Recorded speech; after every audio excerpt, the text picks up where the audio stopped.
Bismillahirrahmanirrahim. Assalamu alaikum. In today's video, I'll be making another argument for Hadith preservation. This is basically from the way Hadiths were transmitted or the structure of the Islamic historical records. Funnily enough, the first part of this argument for Hadith preservation I actually got from an Orientalist, which is quite surprising because Orientalists are the one who are arguing against Hadith preservation, but one Orientalist I found was arguing for Hadith reliability. Okay, there are basically 2 points I'll make. One about the companions who are narrating the most ahadith. Second about the ratio of mutawatir to ahad ahadith. Right now, basically the companions who have narrated the most ahadith are Abu Huraira raziyallahu anhu, Abdullah ibn Umar raziyallahu anhu, Anas bin Malik raziyallahu anhu, Aisha raziyallahu anha, Abdullah ibn Abbas raziyallahu anhu, Jabir bin Abdullah raziyallahu anhu, Abu Sa'id al-Khudri raziyallahu anhu. Now, all of these are extremely young companions, and they are the companions who are narrating the most ahadith. Four of these, Abu Huraira raziyallahu anhu was from a Yemeni. He only spent 3 years with the Prophet Muhammad sallallahu alaihi wasallam. Anas bin Malik raziyallahu anhu was an Ansar. He was from Medina. Jabir bin Abdullah raziyallahu anhu and Abu Sa'id al-Khudri raziyallahu anhu were both Ansar from Medina. Right? These are later companions. And of the Muhajirun, Abdullah ibn Umar raziyallahu anhu was very young. He couldn't even participate. He was not old enough to participate in Ghazwa Uhud and Badr, I think. Abdullah ibn Abbas was raziyallahu anhu was also extremely young at that time. Aisha raziyallahu anha was also extremely young initially. Basically, her most of her growth adult life was, and the time she spent was with Prophet Muhammad sallallahu alaihi wasallam. That was in Medina, right? Not in Makkah. So these are all later companions, younger companions who are narrating the most ahadith. Now this is the logic of the argument. If people are mass fabricating ahadith on a massive scale as a revisionist claim, right? Why would they make up most of the ahadith to be from younger companions? They were more likely to choose someone from the 10 companions who were promised paradise, for instance, or someone who stayed a very long time with Prophet Muhammad sallallahu alaihi wasallam, preferably from early on in Makkah. Those were the people who would most likely be chosen, right? Because they spent the most time with Prophet Muhammad sallallahu alaihi wasallam. Why would fabricators choose someone like Abu Huraira raziyallahu anhu to narrate the most ahadith? Yeah, he only spent 3 years with Prophet Muhammad sallallahu alaihi wasallam. A fabricator would be much more likely to choose someone like Uthman ibn Affan raziyallahu anhu, or Umar ibn al-Khattab raziyallahu anhu, or Ali bin Abi Talib raziyallahu anhu, Saad bin Abi Waqqas raziyallahu anhu, Abu Ubaidah ibn al-Jarrah raziyallahu anhu, right? They were with the Prophet Muhammad sallallahu alaihi wasallam for so much longer. Those would be chosen by fabricators. So I think that logic is clear. Right now, there is one contention that can be brought right against this, that because initially there was a very there were a lot of traditions from these companions, so the fabricators basically chose these companions to make a hadith. There's a problem with this contention, and it's not a problem for someone rational making this contention, but it is a problem for the Orientalists to make this contention. See, many Orientalists are basically assume that all of the hadiths are fabricated. The entire Islamic records are made up. Quite a few assume this.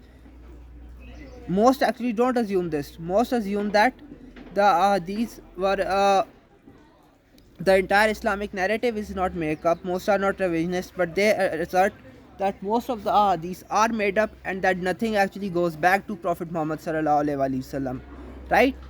The only way fabricators making these ahadiths up from these companions make sense if there is already a large number of ahadiths from these companions.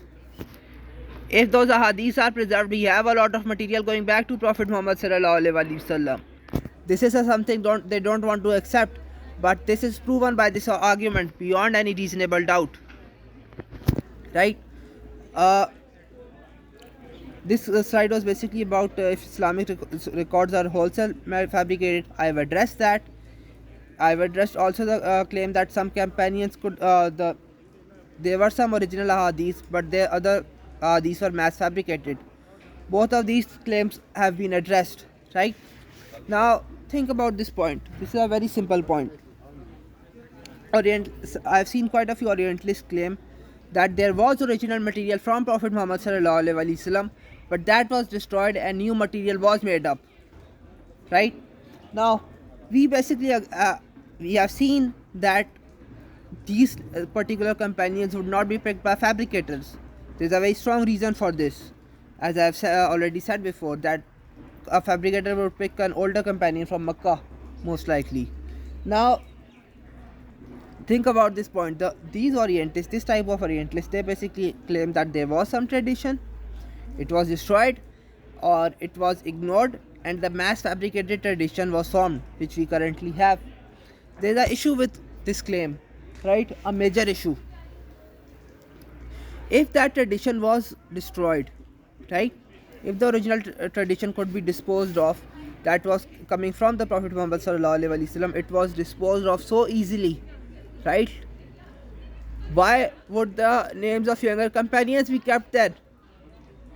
Let's say the original tradition that Orientalists claim was destroyed, right? It was destroyed. Why would the names of younger companions be chosen? If the ahadith of younger companions can be destroyed, right? The original ahadith, a lot of them can be destroyed, then why is there a need to keep their names for the new fabricated ahadith? Why not make the new fabricated ahadith from earlier major companions like Ali bin Abi Talib radiallahu anhu, like Usman bin Affan radiallahu anhu, like Umar ibn al-Khattab radiallahu anhu, like Abu Bakr as-Siddiq radiallahu anhu? If a fabricator was making ahadith up, right, he would choose these companions, not the later younger ones. So I think there is no way around this being a strong argument for at least quite a lot of the material of ahadith going back to Prophet Muhammad sallallahu alaihi wasallam. Now, and by the way, if the material from companions could be got rid of, if the original material could be replaced or destroyed or massively erased, or some new material would be mass fabricated, that would certainly require a mass conspiracy. I'll come back to this point later. Actually, I'll go to it now. This is from a historian, a quote from a historian on the likelihood of mass conspiracies of this nature. What is most fascinating about the skeptical approach is that even in our so-called modern era with our massive communications network that seemingly could help to destroy competing ideas, it has been proven impossible to invent whole stories without some form of serious critique, offering competitive and contradictory information. This is from a book, The Generalship of Muhammad sallallahu alaihi wasallam by Russ Rogers. Right? So these kind of conspiracy theories are extremely unlikely that the Orientalists assert happened. There is a supporting argument to this argument I am making from companions who narrate a hadith as well. The number of mutawatir hadith compared to ahad hadith. Right? Now I can link the reference. I link the articles where I got these references from. Basically, the ahadith, the authentic ahadith, sahih ahadith, ahad hadith were graded to be, the total number was graded to be 5,000. Right? Mutawatir ahadith, as narrated by Imam Suyuti, can be narrated to 100 over 300. Actually, the authentic hadiths were 4600. This is just me estimating because I think that number is too short. But even if we take the original number 4600, right, and we divide the number of mutawatir hadiths 300 by it, right, that only pans out to 7%. If the hadith records are being mass fabricated, why have the number of mutawatir hadiths to be only 7%? And I have not added to this number the number of Hasan hadiths and number of fabricated hadiths. Think about this. If the hadith records are being mass fabricated, like the Orientalists claim, why have so few mutawatir hadiths? Why not have a lot more mutawatir hadiths of the things you prefer and make your job easier? Who would make their job more difficult intentionally? So I think this is a very strong argument for our records not being mass fabricated, and they are not mass fabricated. And if Orientalists want to claim a conspiracy theory, that's extremely unlikely. So in conclusion, I would say that these two evidences These two arguments are a very strong evidence for our records being reliable, at least a lot of it. Even if these don't show all of our records are reliable, a lot of them have to be reliable. Unless we want to conjure up some sort of conspiracy theory, which even Western historians, secular historians will admit are extremely unlikely. The scholar I quoted is saying this is extremely unlikely now. How much more unlikely would it be 1400 years ago? Think about it. Inshallah, I'll keep making more content on Hadith preservation and refuting Orientalists. Till next time, Assalamu alaikum.